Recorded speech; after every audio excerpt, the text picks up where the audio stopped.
everyone, and welcome to another episode of 1923 Main Street. Home of the Disney Travel Podcast with the latest Disney travel news. We are your hosts. I am Mike Braddock. And I'm Amelia Braddock. And today, Disneyland Paris and their annual sales are causing havoc. And Disney has released its 3 reasons to be excited for Walt Disney World this summer. Yes, it's Disneyland Paris's annual pass sales, not their annual sales. Although they may be related. So, yeah, this is an interesting story. It's a familiar trend we've heard at other parks. Apparently, Disneyland Paris has paused the sale of annual passes. And in their place, they're expected to be bringing out something new and different. Some new, different annual pass system. So, I don't know. You know, it started at Disneyland Resort, and then they brought them back, and then they shut them down again. And Walt Disney World, as we all know, stopped their annual pass sales during COVID. And then they never really brought them. Well, they brought them back again for a super short time, the new ones. But they were barely on sale for very long, and then they shut them down again. And they have not been on sale. I don't even know how long. All I remember is almost 2 years now. Late last year, it was, okay, they're going to be coming back in the fall of 2022. Didn't come back. Okay, it's going to be spring of this year, 2023. Well, it's now April. Still nothing. Yeah, it's really interesting because I think that they're going to pull a Genie Plus and create a completely new system that's going to cost more money and be worse and be a mess. And if you have an annual pass, you get to keep that grandfathered out. But everyone else, you're kind of out of luck, which is a little bit frustrating. But you have to admit, it is the current trend in what Disney has been doing. Yeah, we did not renew ours because of COVID, because we travel, and then now we're part of the group of many people who just can't get one. And, you know, a couple of interesting notes. We were just there a couple of weeks ago, of course, at Walt Disney World, and I made the mistake a couple of times at the gate of walking to the annual pass line. You know, they have a special designated line, and Amelia said, hey, that's the pass line. I did it at least twice. Yeah.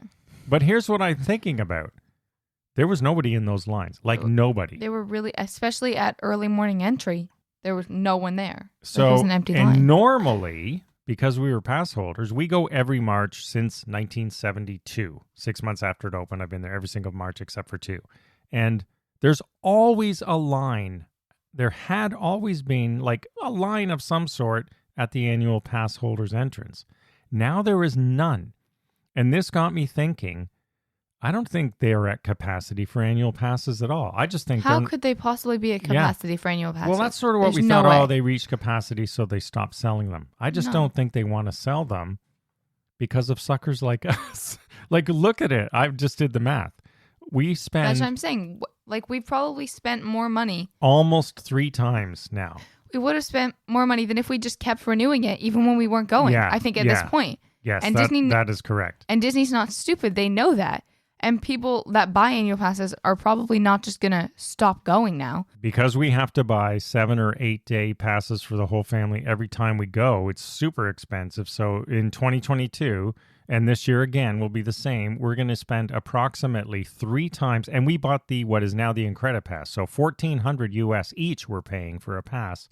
We're paying 3 times that much now to get in the parks. So it's working, obviously, but we are spending less because I am not spending exorbitant prices on Genie Plus because we did far better, as we talked last episode, without it. And also because they're already tapping us for money elsewhere. Yeah, so I don't think the passes are at capacity at all. I think Disney's just saying we're making way more money not selling them, so they're not selling them. And I think that's why Disney's selling them to Florida residents, because those are the people that aren't going to just keep spending like $100 and whatever dollars a day. So they sell the pass to them. Yeah, and that's partially, I think, goodwill.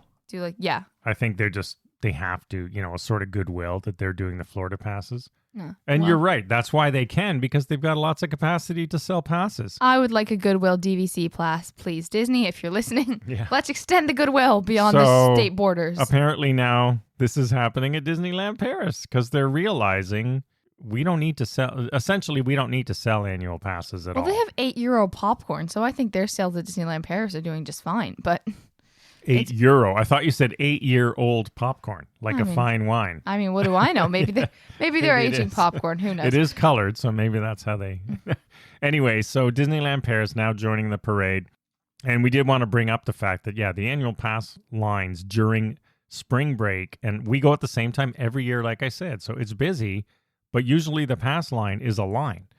And this time it's basically empty, maybe one or two people, but nobody at it. Yeah, and that was early entry. Is very interesting. That was early entry, right? So there was a ton of people waiting to get in. Not as bad as the old rope drop, but still the pass line was empty. And I understand that if you're staying at a resort, maybe you don't have an annual pass, but still, it really shouldn't have been that empty. Well, it used to be, right? We're comparing apples to apples. We're comparing exactly the same thing from past years. So anyway, just something to bear in mind that, we're all sitting here waiting for annual passes, but they may never show up. That's what I'm saying.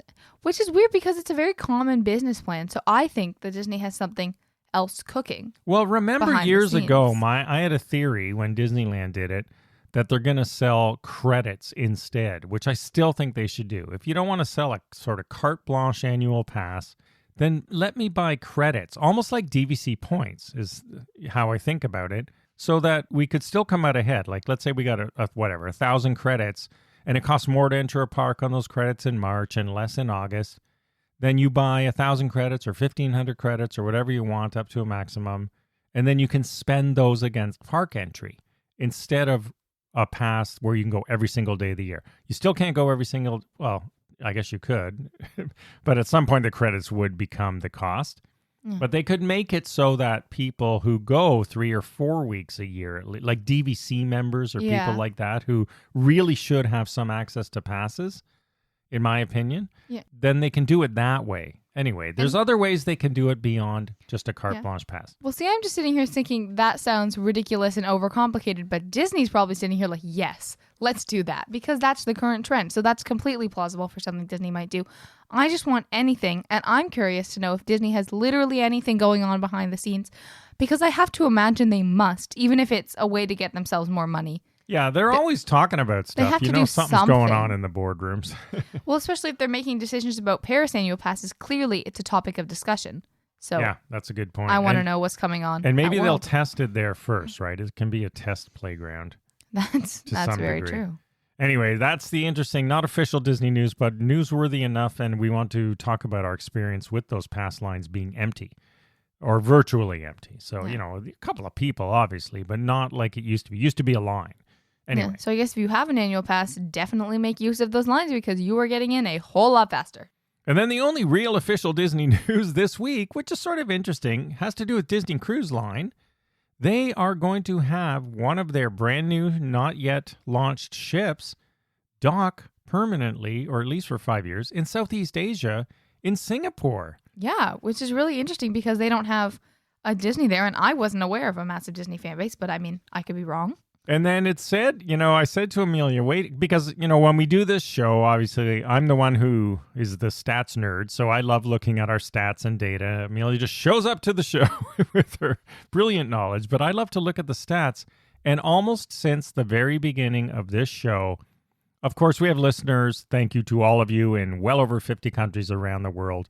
But shockingly to me for years, until I read this, was our number 5 most popular country Singapore. Is Singapore. And now I get it. So hello, Singapore listeners. Thank you for listening. And you are being rewarded with a Disney cruise ship being docked in your port. Yeah, of course we have Canada, the US, UK are sort of our top 3. And then Germany's up there, Australia, France, those countries where we sort of would expect. English is one of the national languages of Singapore. Yeah. So, is that? See, I did not know that. But Singapore has continually held our number 5 most popular spot. And then I see Disney, porting a ship in Singapore. So it makes sense to me. There is a big Disney following there that I just wasn't aware of. But I became aware of it through our show and the listeners we have in Singapore. So another shout out to all you in Singapore and everywhere. But Singapore in particular, because you're in the news this week as far as Disney goes. And they didn't say much about the ship. They just said that it will start in 2025 and will be for at least 5 years. So that's great. It opens up Disney Cruise Line to a whole new geographic section of the globe. And don't worry, because they also promised you would get an innovative Disney experience. So. Yeah, they don't say what that means. So we'll see if it's something different and maybe, sort of regional. I don't know. I don't know what they're going to do. And we don't even know which ship it is. Could be that one they sort of took over recently that was half built. We'll have to see. I'm excited. Yeah, that's interesting just to follow along. I like when they do cool new things. Yeah. And then, we're sort of making fun of this, but we're going to put Amelia on the spot here. So because it was a light news for Disney this week, they released their 3 amazing reasons to be excited to go to Walt Disney World this summer. And their 3 reasons were, well, the first one, I guess, is valid. There is a 25% off limited time offer. It could be probably sold out or near sold out, which happens. So when you see these offers, they're not wide open forever. There's a certain number of rooms at those rates, and they can sell out. But they do have a 25% off summer savings deal right now, so that's good.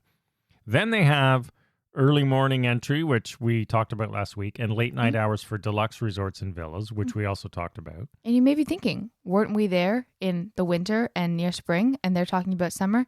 Why, yes. Yes, we were. And then, of course, the third reason, their third big reason is you get free parking at the hotel, which they did bring back recently. They took it away and brought it back.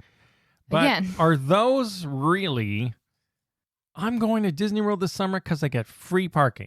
So I just found it sort of humorous. We're ending on a little bit of a light note that, 25% off, definitely valid. Yeah. So the Tron first one, should be in here, for goodness sake. I know, Tron and Even Guardians. happily coming back Yeah, together. happily ever after, Tron, Guardians. Those should be 3 reasons to be excited. Not things that have been going on since the winter time. Like overnight parking, exclusive morning and late. These are not new. Yeah, so it's sort of funny that I would have personally, if I were Disney's promo people and was creating this list, this essentially goes to travel advisors so that they can, put it on their blogs and things, then I would be talking about Tron. I definitely would throw in Tron. Rodeo Roundup.